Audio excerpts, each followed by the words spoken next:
Magandang hapon po sa inyong lahat. Ngayon nandito na tayo sa palapit na tayo dito sa may PSA.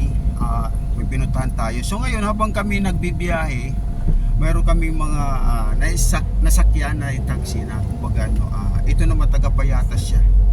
Ngayon gusto namin siya share namin kung ano ang nalalaman namin about sa kalusugan natin. So ngayon marami naman siya paniniwala sa kanyang pero ang kanyang sasakyan ay sabi niya lumalakas daw siya pag nakakakita siya ng pera. Ito papakita ko sa inyo Ayan, yung pera niya Ayan, tapos yan Pero ano lang yan, mga fake, parang free money lang niya. Pero pang ito, pang lucky charm niya. Yan, pinapakita niya. So baga nakakatulong din sa kanya yan. Baga ay sabi niya, pag nakikita doon niya, doon siya lumalakas. So ngayon, ito yung CCR na ating driver. Yan, kakwentuhan natin. Hi naman siya. Hi Guys. Wala daw cellphone. Wala daw sa cellphone.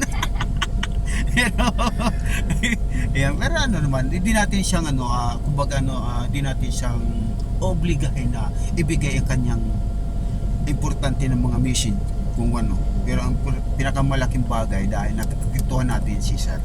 So ano sa pangalan niyo, Sir?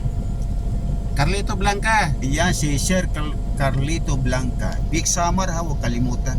Ayan, malapit na kami dito sa PHA. Ayan, makikita nyo yung SSA. So ngayon dito na yung building, makikita yung building nyo. Ayan na yung nandyan na, malapit na. Dito na kami, kumbaga nakaguna tayo sa isang flight. Malapit na tayo dito sa PHA.